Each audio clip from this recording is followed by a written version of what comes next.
Assalamualaikum warahmatullahi wabarakatuh. Waalaikumsalam warahmatullahi wabarakatuh. Alhamdulillahi rabbil alamin. Wa bihi nasta'in ala umuri dunya waddin.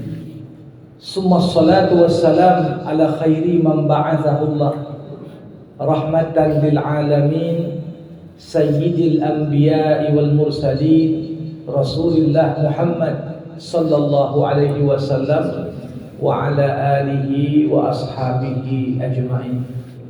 Allahumma 'allimna ma yanfa'una wanfa'na bima 'allamtana wa zidna ilma innaka antal alimul hakim. Yang sama kita muliakan Bapak Haji Muzakir selaku Ketua Yayasan Pendidikan Dharma Wangsa Medan dan seluruh unsur yayasan yang berhadir, para pimpinan di Universitas Dharma Wangsa, pimpinan di SMA Dharma Wangsa, dan tentunya seluruh jamaah Masjid As-Salam yang kita baru saja menyelesaikan sholat zuhur berjamaah, dan ini pembuka tausiah Ramadan di tahun 1446 Hijriah. Merupakan satu kebahagiaan apa yang sudah terlaksana bertahun-tahun di kampus Dharma Wangsa ini. Tahun ini kita kembali dapat melaksanakannya. Tausiah setiap ba'da zuhur dari Senin hingga Kamis. Ini merupakan bagian dari pertama cara kita untuk melanjutkan nilai-nilai kebaikan yang telah dirintis oleh para pendahulu kita. Kalau kita terus konsisten dengan amalan-amalan seperti ini, maka bukan hanya kita yang dapat pahala, tapi yang memprakarsai pertama pun juga ikut dapat bagian dari pahala karena punya hak cipta melaksanakan kegiatan ini. Salawat berakikan salam kita hadiahkan kepada Rasulullah Muhammad sallallahu alaihi wasallam. Allahumma salli wa sallim wa barik alaihi. Harapan kita semoga kita semua tergolong dalam umat Rasulullah yang mendapatkan syafaat nantinya. Jamaah rahimakumullah, di pembahasan tausiah ba'da zuhur pertama di tahun ini, saya ingin angkat satu topik mengenai doa. Kenapa topik ini yang saya angkat? Pertama, karena memang bulan suci Ramadan itu salah satu momentum terbaik kita banyak memanjatkan doa-doa kita. Kalau ada satu waktu, kalau ada seseorang yang masuk kategori doanya mustajab, termasuk diantaranya orang yang sedang puasa. Bahkan sering saya katakan, di saat perut makin lapar, itu pula makin mustajab. Cuma sayangnya kadang-kadang di puncak lapar tak terpikir juga untuk berdoa. Makanya dikatakan salasun la turaddu da'watuhum. Ada 3 kelompok manusia yang tidak akan Allah tolak kalau dia berdoa. Imamun adil, pemimpin yang adil, berdoa untuk kebaikan rakyatnya, kebaikan siapa yang menjadi mereka yang ada di bawah tanggung jawabnya. Wasaim hatta yaftur, orang yang puasa sampai dia berbuka. Ya. Jadi coba bayangkan kapan lagi terbuka kesempatan belasan jam doa itu mustajab. Dari masuk waktu subuh kita dihitung mulai puasa sampai dengan masuk waktu maghrib kita berbuka. Ini masuk dalam kategori waktu yang mustajab doa. Wa da'watul madlum, dan doa orang-orang yang teraniaya. Jadi intisarinya bagaimana doa di bulan Ramadan adalah salah satu keistimewaan yang kita semua tentunya tidak boleh menyia-nyiakan momen-momen baik di bulan suci ini. Jamaah yang dirahmati Allah, kalau kita mau mengkaji tentang doa, sebenarnya apa hakikat doa itu? Kata doa sebenarnya makna dasarnya adalah at-talab, minta. Dalam bahasa Arab, talab ini atau permintaan ini tergantung dari siapa. Kalau permintaan dari yang lebih tinggi kepada yang lebih rendah, namanya instruksi, amrun. Kalau pimpinan minta sama anak buah, ini bukan lagi minta, tapi instruksi, amrun. Makanya Allah ketika minta pada kita, nggak dibilang doa, tapi Allah perintahkan, kerjakan ini, jangan kerjakan ini. Kalau permintaan itu dari pihak yang selevel dengan yang diminta, ini kita istilahkan dengan minta. Ya, seorang minta dari kawannya, seorang minta sesama dosen, sesama guru, ditolak. Tapi yang disebut dengan doa apa? Ketika permintaan itu datang dari pihak yang lebih rendah kepada pihak yang lebih tinggi.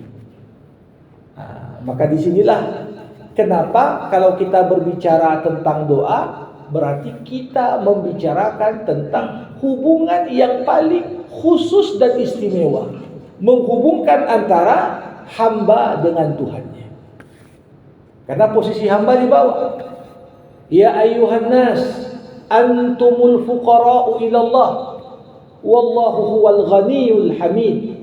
Wahai manusia, kalian semua fakir, kalian semua membutuhkanku, kata Allah. Sedangkan Allah enggak butuh kalian. Maka di saat kita minta kepada Allah, permintaan kita tadi disebut dengan doa. Karena sumbernya dari pihak yang lebih rendah kepada pihak yang lebih tinggi.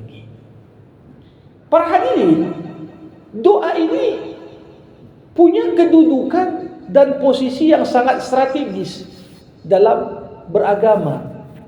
Sampai-sampai Nabi Muhammad sallallahu alaihi wasallam mengatakan ad-du'a mukhul ibadah. Doa itu adalah otaknya ibadah. Kalau kita ibaratkan manusia, bagaimana sentralnya posisi otak? Nilainya manusia ketika otaknya masih berfungsi. Kalau ada orang senyum tanpa sebab, ya, ketawa tanpa sebab, pertama langsung kita bilang agak sengit nih otaknya, kita bilang. Nah, ini menunjukkan apa? Nilai manusia itu tergantung nilai otaknya. Bayangkan Rasulullah menggambarkan posisi doa laksana otak dari semua serangkaian ibadah yang kita kerjakan. Kenapa? Karena esensinya ibadah itu merendah di hadapan Allah. Kita sholat, ini esensi sholat apa? Merendah. Bayangkan kita sujud, kita ruku, ya, ini kan menunjukkan kita ini, aku ini ya Allah merendah di hadapan, mengemis di hadapan. Kita puasa, ini merendah juga di hadapan Allah. Kita berzakat, merendah di hadapan Allah. Dan amalan yang paling menunjukkan bagaimana kita merendahkan diri di hadapan Allah terhimpun pada amalan doa. Bagaimana seorang itu minta sama Allah dengan cara memuji Allah, merendahkan dirinya di hadapan Allah, meminta sesuatu yang dia yakini kalau Allah enggak campur tangan di sana, maka enggak akan dia peroleh apa yang dia mintakan. Nah, jadi ini posisi pertama, doa adalah otaknya ibadah. Di sisi yang lain, Rasulullah katakan, doa ini senjata pamungkasnya orang-orang beriman. As-salat, ad-du'a silahul mu'min. Doa itu adalah senjatanya orang beriman. Kenapa dikatakan doa itu senjatanya orang beriman? Ya, bayangan kita senjata itu apa? Pegang senapan, pegang parang, pegang pedang, pegang pistol. Sesuatu yang kita manfaatkan dan gunakan biasanya untuk melindungi diri kita. Kalau ada orang di simpang pula mau ngompas. Nah, ini kan pilihan, ada senjata yang dengannya kita bisa membela diri. Tapi dalam hidup ini, para hadirin rahimakumullah, doa adalah senjata pamungkas bagi orang-orang beriman. Kenapa? Karena di saat kita berada pada posisi kita tidak bisa menggantungkan harapan pada siapapun kecuali hanya Allah. Apa yang kita pintakan dalam doa, itulah senjata yang paling menentukan. Dan disinilah hebatnya ini. Kaedah umum dalam berdoa apa? Ud'uni astajib lakum. Kalian berdoa, aku ijabah. Wa idza sa'alaka ibadi anni fa inni qarib ujibu da'watad da'i idza da'an falyastajibu li. Aku dekat, minta sama aku berikan, asal kau laksanakan apa yang aku perintahkan. Tapi jamaah rahimakumullah, terkadang dalam kondisi-kondisi tertentu, berangkat dari sifat Allah Ar-Rahman, sifat Allah Al-Adil, yang maha pengasih, yang maha adil, Allah bahkan mengijabah doa-doa dari orang yang bahkan gak pernah beribadah sekalipun kepada dia. Jadi kadang-kadang kita ini kan saat mau berdoa, kadang-kadang ada semacam gak pede. Ya, kayak mana aku berdoa ini? Maka dari sinilah lahir minta doa. Pergi dia ke Besilam, pergi dia kepada orang-orang saleh, pergi dia kepada ustaz, tolong doakanlah ustaz. Apalagi pas musim kampanye, laku kali doa itu. Ya, datang sini. Padahal sebenarnya tiap orang layak langsung berdoa kepada Allah. Tapi kadang-kadang kita merasa posisiku, dosaku, khilafku yang begitu banyak, seakan-akan itu menjadi hijab, dinding yang menghalangi dia untuk dapat berdoa kepada Allah. Padahal jamaah rahimakumullah, di dalam Al-Quran Allah sebutkan ada dua kondisi. Bahkan ketika seorang hamba tak pernah ibadah sekalipun, Allah tetap ijabah doa mereka. Siapa mereka? Dua kondisi ini. Yang pertama disampaikan Rasulullah dalam hadis, ittaqu da'watal madlum fa innahu laisa bainahu wa bainallah hijab. Hati-hati sama doa orang-orang yang teraniaya. Kenapa? Doa orang yang teraniaya tidak ada sesuatu apapun yang dapat menghalanginya dari dijabah Allah. Jadi mau yang teraniaya muslim, mau non muslim, mau rajin sholat, mau tak pernah sholat, selama dia teraniaya, Rasulullah SAW sudah mewanti-wanti kita, hati-hati, jangan sampai kita aniaya orang. Kenapa? Doa orang yang teraniaya gak ada penghalangnya dari ijabah Allah. Dalam sejarah peradaban Islam ada satu sosok yang hidupnya seperti layaknya roller coaster. Kalau kita pergi ke tempat wahana permainan, roller coaster dari tinggi jatuh ke bawah, naik lagi. Ini pernah terjadi pada seorang sosok yang sangat penting pada era dinasti Abbasiyah. Saat umat Islam, waktu itu ibu kotanya Khilafah Abbasiyah ada di Baghdad. Di zaman khalifah yang paling ternama dan paling termasyhur, Harun Ar-Rasyid. Harun Ar-Rasyid ini punya tangan kanan, namanya Yahya Barmaki. Yahya Barmaki ini bisa dikatakan apapun yang dibuat khalifah, dia orang yang pertama tahu dan dia orang terdepan yang mengeksekusi. Tapi kalau kita baca biografi Yahya Barmaki ini, hidupnya luar biasa macam roller coaster. Dari orang yang menjadi nomor 2 di kekhilafahan Abbasiyah, di akhir hayatnya dia jadi pengemis, minta-minta di pinggir jalan, bahkan meninggal dunia dalam kondisi sangat menghinakan. Apa yang terjadi? Si Yahya Barmakini setelah 10 tahun berada di samping khalifah, yang terjadi rusak hubungan keduanya. Rusak hubungan keduanya. Kok bisa rusak? Iya, baru ketahuan oleh khalifah ternyata koruptor terbesar si Yahya ini. Setelah 10 tahun mengabdi, akhirnya apa? Khalifah membekukan semua asetnya, dilepaskan dari semua jabatannya, kemudian dibiarkan dia tetap hidup mengemis di pinggir jalan sebagai hukuman sama dia. Jadi yang terjadi, lewatlah orang-orang yang dulu sama-sama menteri dengan Yahya. Lihat Yahya lagi mengemis. Ditanya, kok parah kali kondisimu sekarang? Kok begini kau? Kau dulu orang nomor 2. Di momen dia merenung begitu dalam pembelajaran kehidupan yang dia alami, beliau katakan, boleh jadi kondisiku ini akibat dikabulkannya doa-doa orang yang pernah kuaniaya.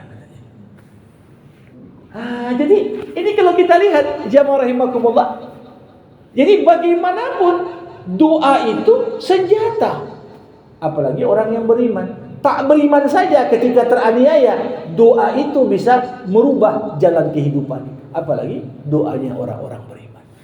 Yang kedua, ada doa-doa yang kalau kita ucapkan walaupun kita tak beriman, tetap Allah tidak akan tolak doa itu. Kapan? Di momen kita dalam kondisi terdesak. Dalam kondisi terdesak. Amman yujibul muttarra idza da'ah. Siapa lagi yang dapat mengijabah doa orang-orang terdesak kecuali Allah.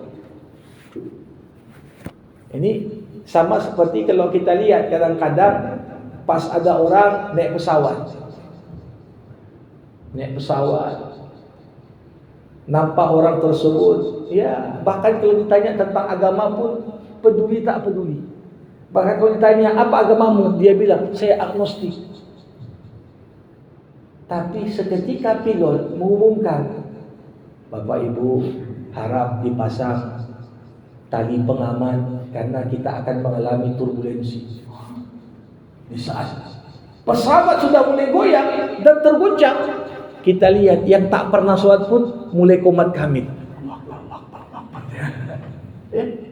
Banyak kondisi seperti itu. Dalam kondisi kita tidak tahu lagi minta tolong sama siapa. Terdesak, seakan-akan semua pintu sudah tertutup. Di momen itu yang terpikir sama kita siapa? Kepada kekuatan yang maha dahsyat. Itulah Allah Subhanahu wa ta'ala.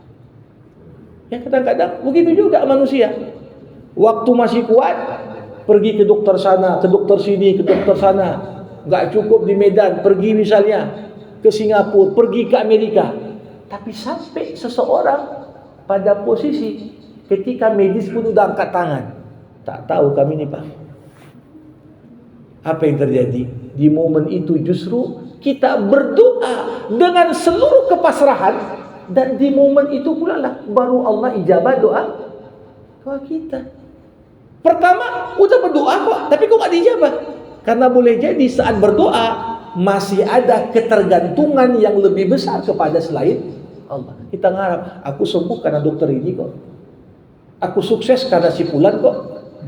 Tapi di saat semuanya angkat tangan, di momen itulah betul-betul kita berada pada posisi al-muttar, orang yang terdesak. Tak tahu lagi celah mana dia bisa minta kepada selain Allah Subhanahu wa ta'ala. Jamaah rahimakumullah, doa sebagai sebuah permohonan dari kita kepada Allah. Perlu seorang hamba itu paham rahasia di balik doa. Jadi kalau kita mau minta ini pun ada seninya. Makanya seorang ulama asal Mesir, Syekh Muhammad Ghazali, menulis buku judulnya Fannuz Zikri wad Du'a Inda Khatamil Anbiya. Seni zikir dan doa ala Nabi. Jadi Nabi pun kalau berdoa ada seninya. Gak bisa kita berdoa langsung-langsung aja. Coba bayangkan kalau satu proposal kita pengen agar diterima. Ini pun ngomongnya harus pandai, ada seninya.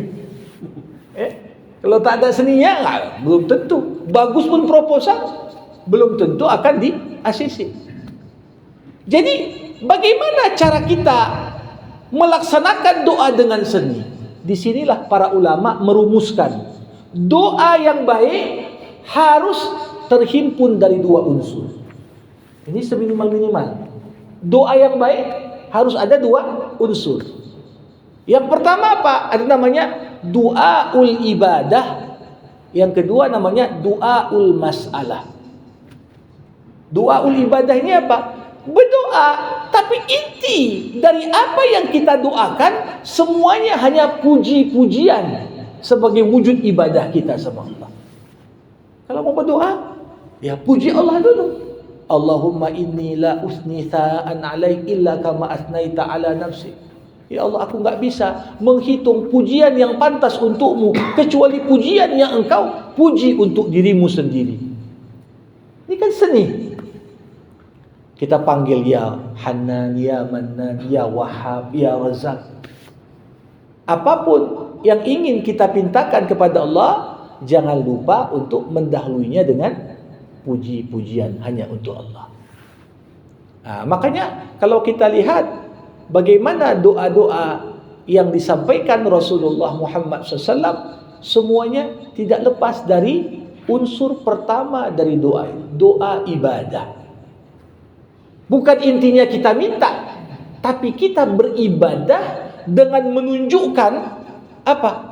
Kelemahan diri kita, ketidakberdayaan kita, sambil kita puji dan puja Allah Subhanahu wa taala.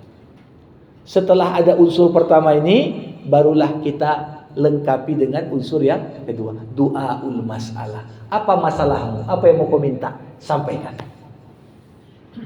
Sampaikan. Tapi jangan berdoa langsung bilang problemku ini ya Allah. Tidak. Sampaikan.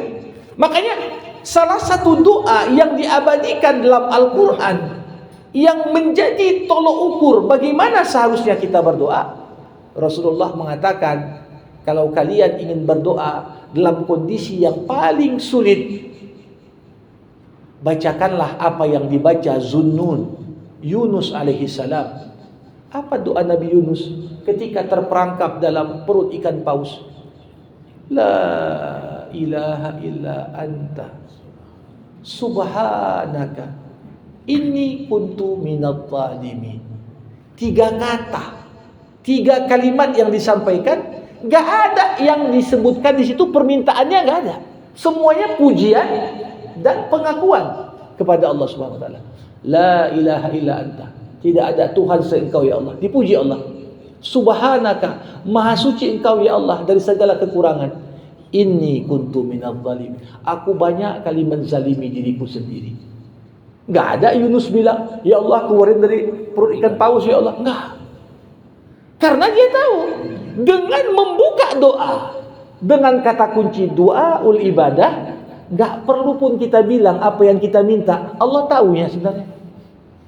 Tapi bagaimana supaya Allah Subhanahu wa taala membukakan pintu ijabah? Maka perlu dipancing dengan du'aul ibadah. Doa yang esensinya itu adalah kata-kata ibadah kita kepada Allah Subhanahu wa taala. Jamaah rahimakumullah. Ada banyak sekali faktor yang membuat doa kita diijabah atau tidak. Dalam Islam ada tempat mustajab doa. Kalau orang berdoa di raudhah, seorang berdoa di multazam, seorang berdoa di padang Arafah, seorang berdoa di Masjidil Haram, seorang berdoa di Masjid Al-Aqsa. Tempat-tempat yang memang Allah tetapkan ada keberkahan di situ. Ini menjadi faktor yang menjadi penguat doa kita. Ada doa-doa yang diijabah karena faktor waktu. Tadi bulan Ramadan, doa antara azan dengan iqamah tidak akan ditolak kata Rasul. Kadang-kadang tentunya kita kasih waktu. Bukan siap azan langsung iqamah, sengaja diberikan kesempatan untuk berdoa. Ada sebuah momen di hari Jumat ba'da asar, sebelum terbenam matahari. Kata Rasulullah, siapa yang berdoa di momen itu takkan ditolak doanya oleh Allah. Sepertiga malam terakhir, ini juga waktu yang mustajab. Belum lagi kalau kita lihat seseorang berdoa kapan? Dikatakan di momen dia saat bersujud. Aqrabu ma yakunul 'abdu min rabbih wa huwa sajid fa aksiru minad du'a. Momen seorang hamba sangat dekat dengan Tuhannya adalah tatkala dia sedang sujud. Perbanyaklah berdoa ketika itu. Para hadirin rahimakumullah. Tapi bukan hanya faktor tempat dan waktu. Ada adab-adab yang perlu untuk kita perhatikan supaya doa kita juga dijabah Allah. Apa yang paling penting dalam berdoa? Paling penting dalam berdoa itu pertama, tunjukkan kita ini memang betul-betul mengemis dan meminta kepada Allah. Ud'u rabbakum tadarruan wa khufyah wa dunal jahri minal qaul. Berdoalah kalian kepada Tuhan kalian dengan merendah. Tunjukkan pengharapan yang begitu besar kepada Allah. Walaupun doa itu dunal jahri minal qaul, enggak perlu suara besar. Enggak perlu suara besar. Dan ini nampak betul pada doanya Nabi Zakaria. Bagaimana Allah Subhanahu wa taala mengabadikan doa Zakaria di awal surah Maryam. Apa yang disampaikan Nabi Zakaria? Idnada rabbahu nidaan khafiyah. Rabbi inni wahanal 'azmu minni washta'ala ar-ra'su shayba falam akum bidu'aika rabbi syaqiyah. Ya Allah, kata Zakaria, rambutku sudah beruban, tulangku sudah keropos, usiaku pun sudah renta, tapi sedikit pun aku tidak pernah putus asa mengharap ijabah dari doamu. Apa yang diminta? Barulah disampaikan Zakaria, wa inni khiftul mawaliya min ba'di. Ya, aku takut kalau aku meninggal tak punya keturunan, macam mana? Siapa yang melanjutkan dakwahku? Maka dia katakan, fahabli min ladunka waliya yarithuni wa yarithu min ali Yaqub. Berikan aku seorang putra melanjutkan misi dakwahku, melanjutkan apa yang sudah dirintis dari buyutnya Nabi Yaqub alaihissalam. Waj'alhu rabbi radiyah. Jadikanlah anak yang kau berikan itu anak yang betul-betul engkau ridhoi. Jadi ketika kita mau meminta, termasuk adab doa, selain merendah, sampaikan apa hajat kita dan sampaikan tujuan kita meminta itu untuk apa. Walaupun Allah Maha tahu isi hati kita, tapi ketika apa yang kita pintakan itu kita sampaikan, ini bagian dari penguatan merendah di hadapan Allah Subhanahu wa taala. Jadi yang kalau diminta pun ya perlu yang diminta itu yang ada konteks kaitannya dengan haknya Allah. Ya. Makanya kalau kita mau minta pun jangan kita minta sesuatu yang hanya menguntungkan diri kita, tapi apa manfaat kepada orang yang kita minta. Baru dia berpikir, oh ya betul juga ya kalau aku kasih ini ada manfaatnya. Begitulah sederhananya bagaimana seorang Zakaria berdoa kepada Allah. Dia tunjukkan kelemahannya, dia sampaikan hajatnya, bahkan dia rincikan, kenapa aku minta ini ya Allah, kenapa enggak minta yang lain. Jamaah rahimakumullah, berdoa dalam kondisi-kondisi tertentu memang tidak selalu yang kita minta itu Allah ijabah. Kita minta A, tapi yang dapat B. Karena memang ini berangkat dari keterbatasan manusia untuk mengetahui apa yang terbaik untuknya. Biasanya kan kita minta yang kita anggap itu baik. Tapi berapa banyak kita pikir itu baik, ternyata itu tidak baik. Makanya Rasulullah Muhammad sallallahu alaihi wasallam pernah berpesan, jangan kau persempit doamu. Maksud mempersempit doa apa? Kalau kita lihat sifat doa-doa Nabi, itu doa Nabi semuanya doa yang luas. Kalau minta yang luas. Ya Allah, berikanlah kebaikan di dunia, kebaikan di akhirat. Di bawah itu rentetannya banyak. Nah, kadang-kadang manusia ini ada masalah. Dia pikir hanya jalan keluarnya satu saja, sehingga fokus dia minta apa yang dia pikir sebagai solusi. Padahal boleh jadi solusi untuk masalahnya bukan pada apa yang dia minta, tapi lewat cara yang lain. Maka dari itu di sini penting sekali. Dalam sebuah hadis Rasulullah Muhammad SAW pernah mengatakan, ijabah Allah untuk doa-doa kita terkadang dibalas dengan 3 bentuk. Yang pertama, apa yang kita minta itu juga yang Allah kasih. Kita minta A, dikasih A. Ya. Nah, kalau yang seperti ini kan biasanya orang senang. Orang tidak mempertanyakan, kenapa ya Allah nggak begini? Tapi terkadang kita meminta A, dalam pandangan kita seakan-akan yang kita minta itu belum diijabah Allah.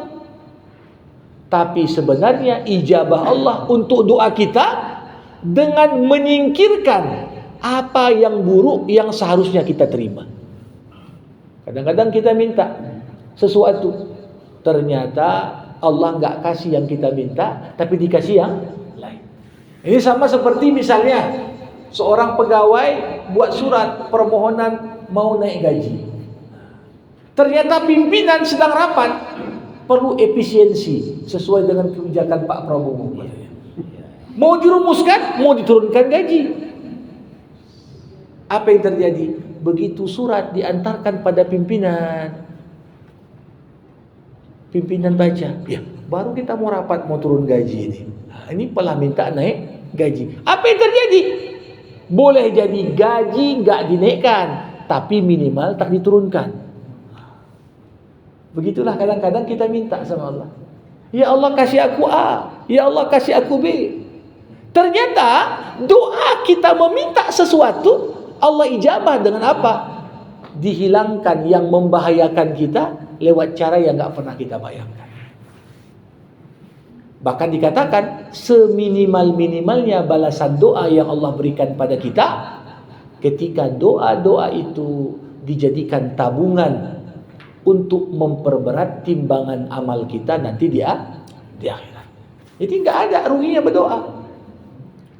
Para hadirin rahimakumullah, ada anggapan sebagian orang berdoa itu hanya minta yang tak mampu untuk kita kerjakan. Kalau yang bisa kita kerjakan, ngapain berdoa? Ya. Apakah benar kita hanya perlu berdoa pada hal-hal yang tak mampu kita buat? Kalau kita melihat bagaimana keteladanan yang diajarkan para sahabat dulu, sebenarnya kita perlu doa dalam segala hal, termasuk hal-hal yang mampu kita kerjakan. Tapi bukan berarti berpangku tangan berdoa saja nggak kita buat. Umar berkata, sekiranya sendalku putus, aku pun berdoa sama Allah. Tapi bukan berarti dia nggak cari slot baru. Ya. Jadi kenapa? Karena setiap urusan itu keberhasilan kita untuk sampai kepada yang kita tuju bukan hanya bergantung faktor usaha kita. Apa yang bisa kita usahakan? Oke lah. Tapi apakah usaha itu menentukan hasil? Belum tentu. Ada banyak faktor-faktor X di luar ikhtiar usaha kita. Kadang-kadang disitulah campur tangan Allah di sana. Nah, makanya kita perlu berdoa. Dulu ada seorang Arab Badui di zaman Nabi. Ternaknya itu menyebarkan penyakit menular ke ternak yang lain, sehingga ternaknya habis berkurap semua. Ketika itu Badui tadi berkata sama Nabi, Nabi, udah capek aku berdoa ini, masih juga penyakit itu tersebar. Apa kata Rasulullah? Halla ja'alta ma'ad du'ai qutrana. Enggak kau siapkan juga obat, selain kau berdoa, kau juga pasang obat. Nah, Allah Subhanahu wa taala takkan ijabah apa yang kita doakan, walaupun bagus sekali redaksi doa itu, selama usaha yang mungkin kita buat belum kita buat. Ini kenapa? Ya, berapa banyak tiap tahun orang berdoa untuk Palestina, jamaah haji, jutaan orang berdoa, bukan yang di Mekah, seluruh dunia berdoa. Tapi apalah nilai doa ketika usaha dalam batasan tertentu mampu kita buat, tapi tidak kita buat, cuma berdoa saja. Maka dari itu di sini bagaimana gambaran doa sebagai kekuatan, doa sebagai senjata pamungkas orang-orang beriman itu menjadi sangat menentukan. Bagian terakhir, bagus sekalipun doa, kita cari tempat yang mustajab, waktu yang mustajab, tapi kadang-kadang doa yang bagus pun belum tentu dijabah lagi. Kenapa? Masih ada penghalang dikabulkannya doa. Apa aja penghalang dikabulkannya doa? Salah satu penghalang doa yang paling utama adalah ketika kita terlalu banyak mengkonsumsi yang haram. Di sebuah hadis riwayat Imam Muslim digambarkan seorang Arab Badui dalam kondisi musafir, dia angkat tangan tinggi-tinggi ke langit, dia ulangi kata-kata ya Allah, ya Allah, ya Allah. Dia minta hingga mulutnya pun berbuih. Tapi apa kata Rasulullah? Bagaimana Allah ijabah doanya? Makannya dari yang haram, minumnya dari yang haram, bajunya pun dia beli lewat harta yang haram. Maka sepanjang dan sebagus apapun doa, selama kita tidak membersihkan diri dari unsur penghalang diijabahnya doa, maka tidak akan diijabah doa-doa itu. Maka disinilah mengapa kalau kita lihat selalu di momen-momen kita doa bersama seperti istighosah, ya, istighosah, kumpul orang, banyak-banyak dia beristighfar, bertobat. Kenapa? Karena memang itu kunci diijabahnya doa-doa kita adalah ketika kita betul-betul menyadari apa yang kita buat dari kesalahan. Itu perlu kita menyelesaikan diri darinya sebelum kita berharap Allah mengijabah doa-doa kita. Saya kira ini hal yang paling penting yang tentunya perlu kita resapi, karena Ramadan bulannya orang-orang yang berdoa. Ya, siapa yang tak banyak berdoa di bulan Ramadan, gimana lagi di bulan-bulan lain? Apalagi ini adalah momentum mustajabud da'wah. Allah bukakan peluang agar doa-doa kita dikabulkan. Sekian dari saya kembalikan pada Ustaz Samsuri, ya, supaya kemudian kita buka diskusi dan tanya jawab. Alhamdulillah, menarik sekali kajian kita pada hari ini. Judulnya cuma 3 huruf aja, doa. Tapi kajiannya bisa sampai 50 menit. Sebuah kajian yang luar biasa. Intinya bahwa doa itu adalah senjata orang beriman. Dan doa itu adalah otaknya ibadah. Karena itu maka sangat salah kalau ada orang ibadah tapi tidak berdoa. Kenapa banyak hilang sholat di depan masjid? Itu karena jamaahnya nggak doa. Dia kena sindrom lancing. Habis salam langsung cicing. Jadi salah ambil slow. Sebenarnya bukan karena sengaja saja itu. Salah ambil aja karena dia mau terburu-buru. Ya, ini nampaknya hijau. Punya aku ini rupanya hijau kawan. Bukan hijau punya dia sendiri. Tapi tadi Ustaz sangat menarik Ustaz kajian Ustaz tentang orang yang jauh dari Allah kalau naik pesawat tiba-tiba turbulensi, yang tadinya mereka asik cerita-cerita, ketawa-ketawa Ustaz, itu tiba-tiba begitu mau turbulensi langsung ingat sama Tuhan. Jadi Ustaz ada cerita ini. Ceritanya gini Ustaz, tapi ini kan cerita Ustaz. Apanya pun sanadnya pun agak-agak kacau juga ini. Televisi bukan? Enggak, bukan televisi. Ini mah. Jadi Ustaz, nanti katanya ini di surga nanti masuklah seorang ustadz sama supir KUPJ Ustaz. Masuk surga.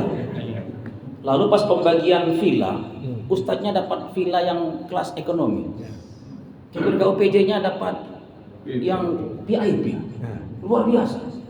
Kata ustadznya sama penjaga surga, ini kayaknya masalah nih mas. Kenapa? Aku yang ustadz, dia KUPJ, kenapa dia malah dapatnya VIP? Aku malah kelas ekonomi, aku capek, cakap-cakap. Apa kata penjaga surga? Betul, Tuhan memang ustadz. Tapi waktu ustadz ceramah, orang semuanya ngantuk, sehingga lupa zikir sama Allah. Ini supir KUPJ, begitu semua penumpang datang, naik ke atas, dia hidupkan mobilnya, lalu kemudian lari 180, salib sana, salib sini. Mulai dari pergi sampai di tempat tujuan, semua penumpang zikir, Allahu Akbar, Subhanallah, La ilaha illallah, Astaghfirullah. Jadi Ustaz, memang begitu tuh Ustaz. Jadi kadang-kadang lebih tinggi lagi surganya supir KUPJ daripada Ustaz. Jangan lagi tuh, ya kan? Jangan karena sudah ini baru lagi baling baru. KUPJ itu Ustaz, mobil yang dari Medan ke Tanjung Balai. Jadi sebagian orang mengatakan KUPJ itu Ustaz kepanjangannya adalah kami usahakan penumpang jantungan. Jadi kalau nggak jantungan Ustaz, emang belum bisa jadi supir KUPJ. Hadirin yang dirahmati Allah Subhanahu wa taala.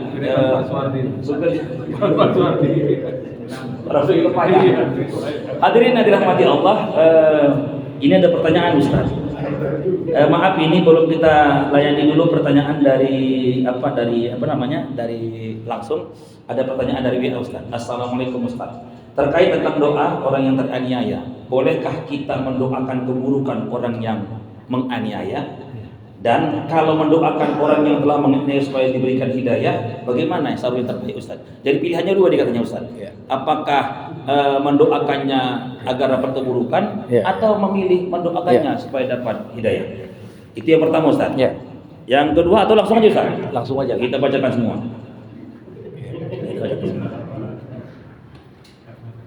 Pak Sam mau nanya, tapi tolong nama jangan disebut. Oke, tak disebut.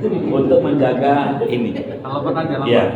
Ustaz, tolong kasih doa supaya orang yang udah lama minjem uang tapi belum juga dibayarkan. Tidak berkabar. Padahal sering jumpa Ustaz. Tiap hari jumpa. Tapi utang belum dibayar. Ngasih kabar pun enggak. Ini ada enggak doanya Ustaz supaya dia pas lagi ketemu, maaf ya, utang belum bayar gitu. Memang kata orang Ustaz bahwa satu hal yang bisa merusak silaturahim adalah utang Ustaz. Yang dulunya berkawan, mengutang sama awak, jauh dari awak. Jadi dua Ustaz. Ini sedang juga ini pertanyaan ini. Ini pertanyaannya ada 3 Ustaz, yang dari orang yang terakhir nih. 1, batalkah puasa jika melihat aurat tak sengaja dan apa hukumnya? Ini mungkin lagi scroll TikTok Ustaz. Scroll nampak video yang enggak gitu dia kan. Lalu tetap gitu. Nampak kayak gini. Mungkin dia teringat bahwa kalau lihat yang pertama itu rezeki. Jadi enggak di-scroll lagi. Tengok aja lama-lama sedikit. Gitu dia. Itu gimana punya Ustaz? Yang kedua, apakah amalan terbaik di bulan Ramadan? Dan yang ketiga, bagaimana pandangan Islam tentang seorang yang menunda atau bahkan membatalkan janjinya? Jadi nanti silakan Ustaz jawab. Nanti kalau ada yang kurang pas lagi, nanti ingatkan saya Ustaz. Mana yang mau dijawab? Silakan Ustaz. Baik, ini jadi kalau dihitung 5 pertanyaan. 5 pertanyaan Ustaz.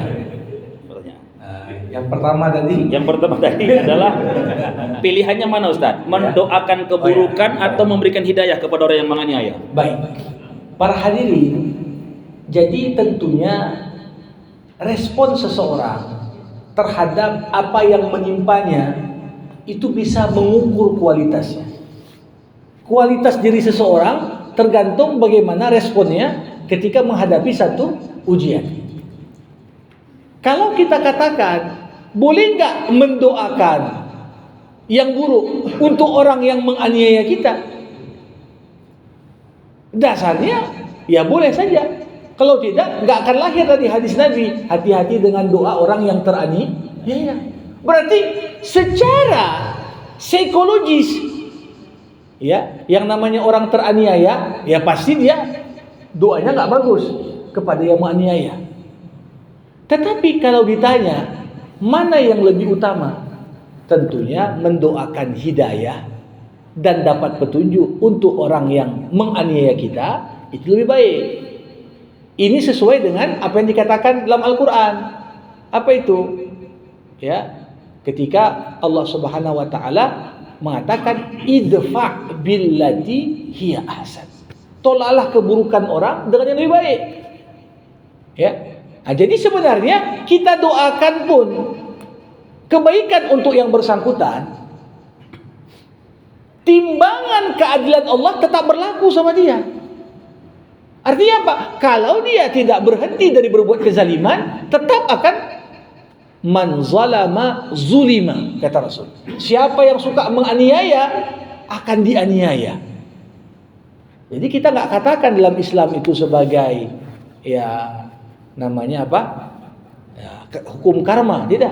Tapi kita mengenalnya sebagai prinsip keadilan ilahi.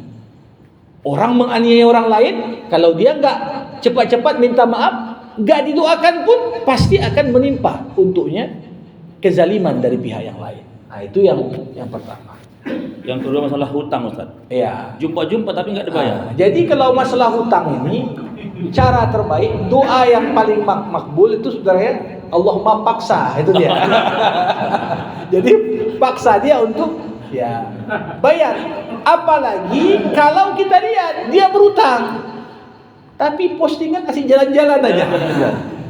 Jadi beda hukum antara orang tak mampu berutang dengan orang mampu tapi sengaja nggak bayar utang. Orang tak mampu berlaku ayat fa in kana zu usratin fanaziratun ila maisarah. Kalau dia nggak mampu, ya udah kasih tambahan waktu sampai dia mampu. Begitulah. Kalau emang nggak mampu. Tapi kalau dia mampu, tapi memang sengaja tak mau bayar, berlaku hadis Nabi, matlul ghani zulmun. Orang kaya nunda-nunda bayar utang itu termasuk perbuatan zalim. Artinya apa? Yang ditunda nggak dibayar, doanya mustajab. Karena dia orang yang terzalimi. Jadi itu nggak perlu ada teks khusus pun, insya Allah makbul itu karena terzalimi. Yang berikutnya, batalkah puasa kalau nengok scroll TikTok? Nampak itu, Ustaz. Para hadirin rahimakumullah. Sekarang kita lihat dari sisi tujuan puasa apa? Salah satunya adalah puasa ini agar kita mampu untuk mengelola nafsu yang ada pada diri kita. Kalau dikatakan tadi terscroll tapi tak sengaja nampak. Nah, yang namanya enggak sengaja rufi'at ummati al-khata. Ya. Tapi kalau sengajanya enggak sengaja lama kali itu lama-lama. Ya. Kalau dikatakan batal atau tidak, selama tak sampai mengeluarkan apa yang keluar, ya, ini tak sampai batal, tetapi dapat menjadi penghilang pahala puasa. Dan harus kita pahami, kadang-kadang lebih bahaya yang menghilangkan pahala puasa daripada yang membatalkan puasa. Kenapa? Batal puasa ada kesempatan menggantinya. Tapi kalau tak batal, tapi puasanya dianggap tak ada nilai. Ini kan yang dikatakan Nabi, berapa banyak orang puasa yang dia dapat cuman lapar dan haus. Untuk mengganti nggak ada alasan dia untuk batal, tapi pahalanya itu dianggap kosong, bahkan minus. Kalau sekiranya puasanya itu justru di dalamnya tidak mampu dia mengontrol dari sisi dorongan hawa nafsunya. Jadi kalau scroll cepat aja. Ya. Yang berikutnya, apakah amalan terbaik di bulan Ramadan, Ustaz? Ya. Para hadirin, harus kita pahami di bulan Ramadan ada amalan istimewa, ada amalan utama. Amalan istimewa artinya apa? Amalan yang hanya tersedia waktunya dikerjakan di bulan Ramadan. Mau bulan lain tidak bisa kita kerjakan. Masuk di situ puasa Ramadan, masuk di situ taraweh, masuk di situ bayar zakat fitrah. Tapi ada amalan utama di luar Ramadan pun bisa kita kerjakan. Tapi kalau kita kerjakan di bulan Ramadan, lebih besar pahalanya dibanding di bulan lain. Baca Quran, sedekah, ya, iktikaf. Ini semua. Jadi semua amalan yang paling baik apa? Akhlasuha wa aswabuha. Yang paling ikhlas dan paling benar. Itu jawabannya. Jadi kalau kita sholat, kalau paling ikhlas, paling benar, itulah amalan terbaik. Kalau kita kasih makan orang berbuka, paling ikhlas, paling benar, itu yang paling baik. Pertanyaan terakhir Ustaz. Ya. Ini berhubungan dengan lagu Roma Irama. Kau yang berjanji, kau yang mengingkari. Itu kira-kira gimana Ustaz? Ada ungkapan Rasulullah, al-wa'du dainun. Janji itu adalah hutang. Janji itu adalah hutang. Kita berjanji sama Allah saja dalam bentuk nazar, itu sudah jadi hutang. Meninggal dunia seorang harus disisihkan dari harta warisan untuk membayar utangnya sama Allah. Gimana pula dengan manusia? Nah, tetapi perlu dilihat janji ini, ya, karena kita lihat di sisi yang lain Rasulullah katakan orang yang suka ingkar janji itu tanda benih-benih kemunafikan sudah masuk dalam hati. Ayatul munafiqi thalath, tanda-tanda orang munafik itu 3. Idza haddatsa kadzaba, kalau ngomong dia dusta, wa idza wa'ada akhlafa, kalau berjanji dia selalu ingkari, wa idza tumina khana, kalau diberikan amanah dia berkhianat. Jadi ini bukan sekedar dia ingkar dari janjinya, tapi yang lebih bahaya adalah ketika hal ini tidak dibersihkan, penyakit ini dari hati, ini punya dampak yang cukup besar. Karena bisa membawa kepada apa? Seorang menjadi lebih, ya, bisa dikatakan tak punya komitmen terhadap apapun yang diamanahkan kepada dia. Karena apa yang kita janjikan ini kan harus komitmen kita untuk kita penuhi. Terbiasa dia janji, apalagi janji politikus kan, ini sudah agak lebih susah lagi. Jadi supaya Ustaz, kalau gini Ustaz, waktu kampanye janji makan gratis untuk rakyat Indonesia, tapi udah jadi ternyata untuk anak sekolah saja. Itu kira-kira gimana Ustaz? Itu juga ya. Artinya begini. Boleh jadi orang yang berjanji tak mikir dulu tentang apa yang dijanjikannya. Itu dia. Seharusnya kita sebelum berjanji ukur dulu. Sanggup nggak? Kalau berjanji tanpa memikirkan, ujungnya omon-omon. Tadi kata Ustaz masalah politik, makanya saya teringat gitu Ustaz. Ya. Jadi waktu kampanye kan janjinya makan gratis untuk seluruh rakyat. Makanya kemudian rakyat milihlah kan gitu. Rupanya diumumkan berikutnya hanya untuk anak sekolah. Dan sampai sekarang Ustaz, itu program sudah 1,5 bulan Dharma Wangsa belum dapat Ustaz. Nggak dibilangnya anak-anak terluar lagi. Anak terluar gitu ya. Yang dalam kota Medan belum sampai anak Dharma Wangsa. Insyaallah. Hadirin yang dirahmati Allah Subhanahu wa taala. Kajian kita hari ini sangat menarik sekali. Tapi Ustaz, ada satu yang saya catat Ustaz, dari kajian-kajian yang sudah ada dengar juga, bahwa doa itu kan ya, misalnya kita di Dharma Wangsa ini Ustaz, atau kita lari dulu lah. Orang berobat ke dokter. Katanya Ustaz bahwa kesembuhan itu kan dari dokter satu, usaha dia dokter, tapi juga dari doanya dokter yang berhubungan dengan doanya si pasien. Jadi pasien berdoa minta sembuh, ya Allah, dengan berobat ke dokter ini sembuhkan aku, dan dokternya juga berdoa, ya Allah, orang ini datang kepadaku untuk berobat, maka sembuhkan orang ini. Jadi katanya jumpa doanya Ustaz. Jadi tadi teringat Ustaz. Tadi saya pokoknya menyimak terus cakap Ustaz, bicara Ustaz tadi tentang gaji Ustaz. Tadi kan asik masalah gaji kan, minta naik gaji gitu dia kan. Jadi kan Ustaz, kita di sini Dharma Wangsa, ini serius nih. Dengan ini nggak ada cerita apanya gitu. Misalnya staf karyawan pinginnya naik gaji, yayasan juga sebenarnya pingin menaikkan gaji, tapi kondisi kita kan sekarang begini. Jadi seharusnya memang seluruhnya berdoa. ada doa yayasan, ada doa staf dan karyawan. Betul. Kan gitu. Mungkin yayasan akan berdoa begini, ya Allah, ada niat untuk menaikkan gaji, tapi keadaan masih begini. Ya Allah, mohon kepadamu ya Allah, tambahkanlah siswa kami, tambahkanlah mahasiswa kami. Kan gitu, Ya, Ustaz. betul. Staf dan karyawan juga kayaknya harus berdoa. Ya Allah, ya Rabb, kami tahu yayasan sebenarnya pingin kali ya Allah menaikkan gaji kami, tapi keadaan sekarang masih seperti ini. Ya Allah, tolong ya Allah. Semoga tahun ajaran berikutnya siswa Dharma Wangsa semakin banyak, mahasiswa juga semakin banyak. Saya pikir kalau ini Ustaz. Betul. Ini kadang-kadang yayasan aja yang berdoa, kita enggak, gitu dia. Karena itu maka yuk, mari kita kelopkan mulai hari ini. Betul. Mudah-mudahan doa kita jumpa dengan doanya Bapak pengurus yayasan, insya Allah. Tak ada yang tak mungkin. Karena kata Allah, innama amruhu idza arada syai'an ayyaqula lahu kun fayakun. Jadi sekarang kita tinggal menunggu kun fayakun itu. Alhamdulillah. Insya Allah. Maksud masalah gaji Pak Ustaz. Semuanya nggak ada ngatur Ustaz. Langsung ini semua. Ini enak nih katanya gitu. Langsung Ustaz. Memanglah kita ini kadang-kadang. Ya mudah-mudahan kajian kita pada hari ini memberikan kebaikan kepada kita. Mudah-mudahan menambah ilmu kita dan mudah-mudahan pula kita bisa amalkan dan mudah-mudahan kita termasuk orang yang diijabah Allah doa-doa kita. Insya Allah bisa kita akan ketemu dengan Ustaz Daka Juha Simanjuntak. Sebelum menutup pertemuan kita pada hari ini, kembali kami himbau bagi yang berkenan, yang lapang waktu, yang ringan langkah, yang mau datang, kami undang untuk datang ke Dharma Wangsa, ke Masjid As-Salam Dharma Wangsa untuk sama-sama kita sholat tarawih sepanjang selama bulan Ramadan 1446 Hijriah. Mari kita tutup pertemuan kita ini dengan mengaminkan doa yang disampaikan oleh Al-Ustaz. Alhamdulillahirabbil alamin.